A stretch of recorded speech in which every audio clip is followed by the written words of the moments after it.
Hello. Today, I have my PowerMac G4 digital audio on my desk. Um, Even though it looks like a Quicksilver, it is a digital audio. The motherboard is identified as such. I suspect this is a machine that was built from parts. But on to the main point of this video. We are going to be making an upgrade and part replacement to this machine, and that would be the DVD burner. Because here's the thing. The DVD burner in this died, I want to say 2 years ago, and I've just never gotten around to buying a replacement. Well, I tried once, but the DVD burner was damaged in shipping. So, opening the machine is super simple. All you have to do is pull this latch and then pull out, and here you have the internals of the machine. Here's a DVD burner I tried to get working, but it ended up freezing the system or not being detected. And once I reposition the camera, I can get you a better view of the internals of the machine. So, here are the internals of the machine. Here we have an airport card that I use in macOS 9. And I bought this separately for the machine. I believe I got it for $5, which is I believe a pretty good deal on these things. I got that like pretty soon after I bought the machine because I wanted to do some wireless networking in macOS 9. Here we have 1.5 gigs of memory. Here we have an ATI Rage 128 Pro graphics card. Obscured behind this, the graphics card is a USB card, which I think might be failing, but I'm not sure. Here is a wireless card that I put in for use in macOS 10. Here is the SSD that I have in the machine. It is a 120 gigabyte Crucial SSD. Then repositioning the camera a little. Here is a zip drive that I installed, and here is the drive that will be replaced. Now, I would replace the drive on camera, but I don't really feel like working around the camera, and this is already hard to get out. This is probably the hardest part of the entire machine to service, because the rest of the machine is really easy to service. But so yeah, I'll be back once I put the new drive in. So, I have now installed the DVD drive, and let's put the computer back in its place and test it out.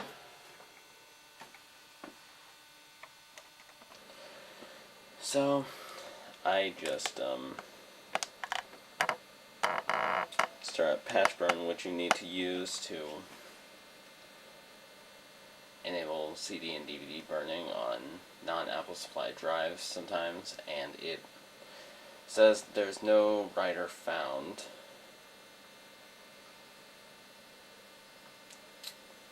This is very disappointing.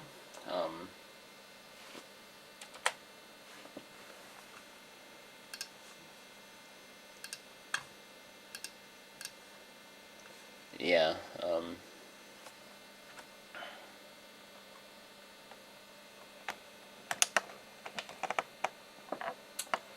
I'll continue looking into this issue, but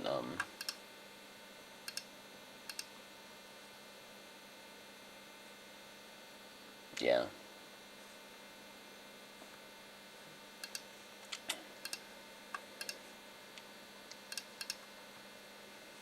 And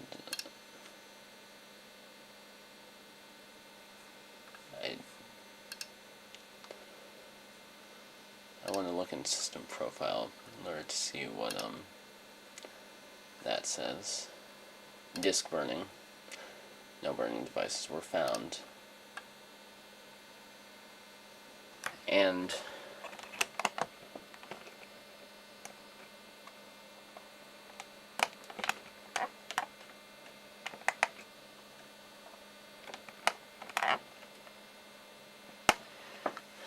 it doesn't show up on the device tree either. There's one thing I could try, and that's fiddling with jumpers. So I guess I'll try that and be back. And we have success. This is awesome to see, because that means it sees it fine. And yeah. So now, let me just zoom out.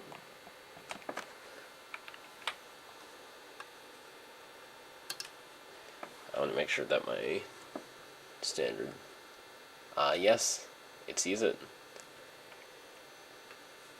So I am going to test out the burning capabilities by burning an audio CD to test the playback capabilities with. So I will be back after I've assembled a list of files to burn, and yeah. So now I have a set of my songs assembled for burning to the test disk. So I put a disk in,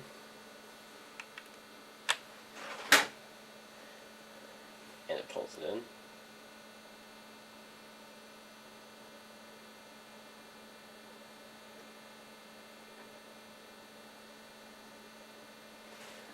And as you can see down here, it shows that a disk has been inserted. And let's just hit burn disk in at a maximum possible. Burn. And so now it will burn the audio CD.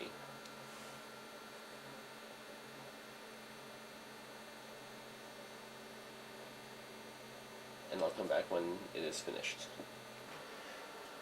So it has now finished burning the disk, and I have to say that was really fast. So now let's just quit out that.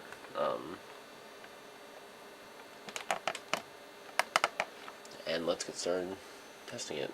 So we can open up VLC,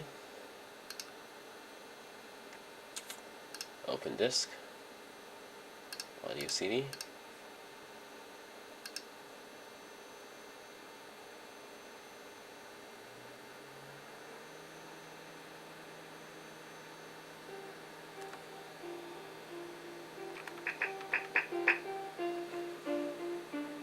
and it plays perfectly.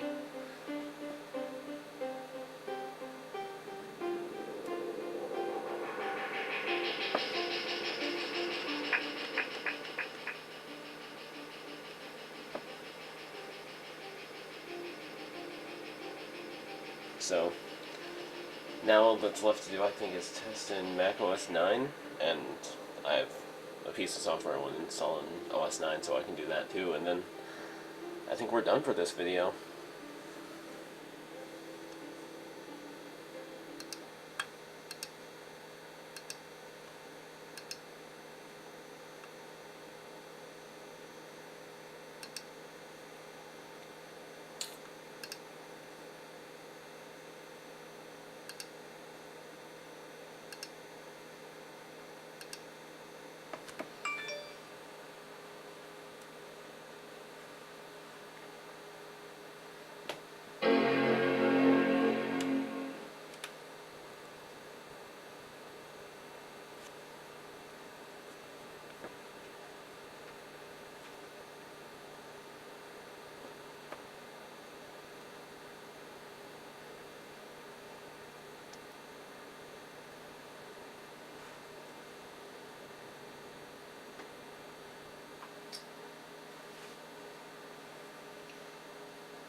And so, yeah,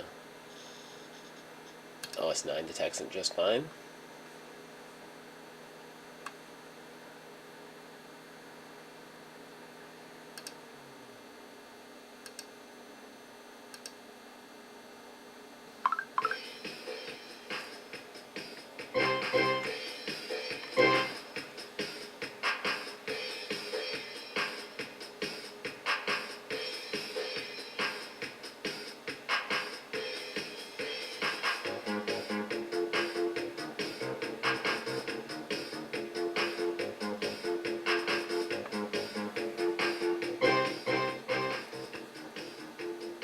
Yeah, you can change tracks really easily.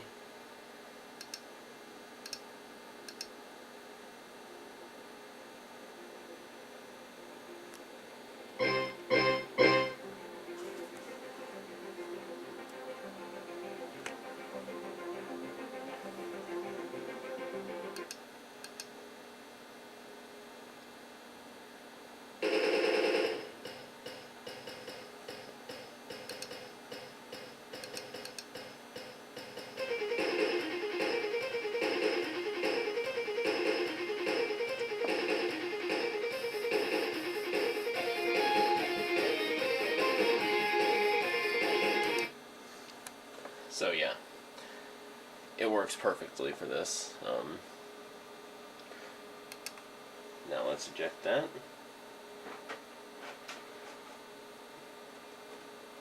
I do have to help it when it ejects because I need to take the little front cover off the drive because it bumps into the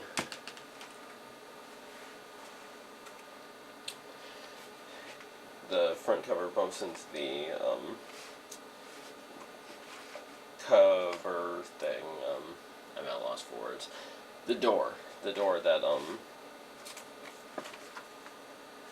that's on the Power Mac G4's front case. That way. So I was in an estate sale this past, I want to say it was in June, and I came across a full set of iMac Restore software, and for those of you who know the iMac know that it came with Adobe PageMail. So, and I've been fascinated with setting up my own like retro-inspired website from the early days of the internet for some time now. And so I thought, what better way to do that than with Adobe PageMail? And given that this optical drive died long before I got the software, I wasn't able to install it from the disk, but now that I have the software installed, I can install it using the disk that I got at the estate sale. So, let's get started. So I guess you could say this is a little bonus segment, that is, how to install Adobe PageMail.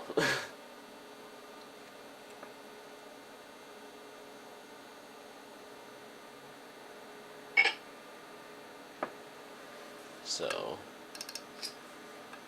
let's open that up.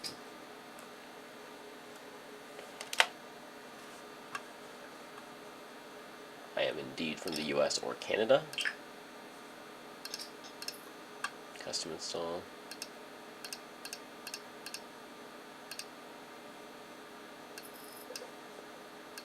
Actually, I don't really believe I need either of those because... Oh yeah, I do need those because those are PageMail. Tour folder, I guess. I mean, I really have no reason to not install this extra stuff other than the online stuff because I have a surplus of disk space available. So let's just install.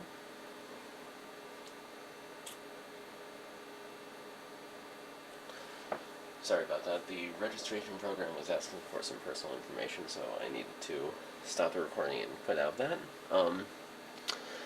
And the software suggests I restart my computer.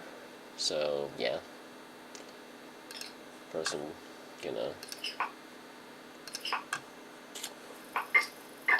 First I'll eject this though, because I don't need this in the drive anymore.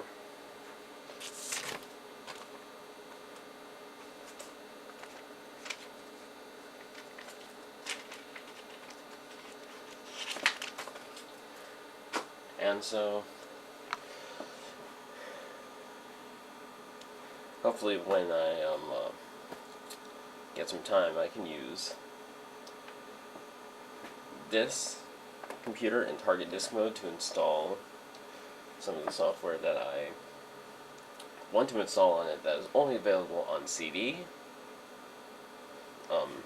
onto this, because this CD drive is currently not functional. So it'll be useful in more than one way, definitely.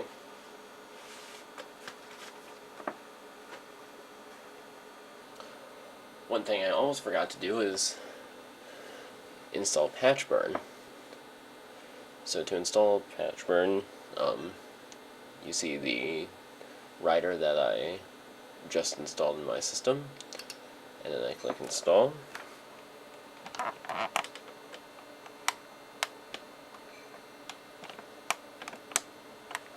And then it has installed it. It's that simple. Although, you can also install support for iDVD4, which I probably have iDVD4. If that's the case, then I should also install that, just on the off chance I ever want to make a DVD using iDVD, even though I probably won't. You never know. So, yep, iDVD version 4.0.1.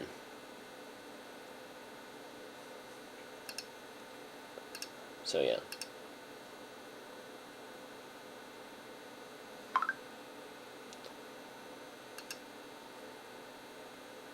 And there you go. So yeah. Now you're just supposed to restart, and that's it. So I hope you enjoyed watching this video on the optical drive replacement in my Power Mac, and I hope you have a good evening.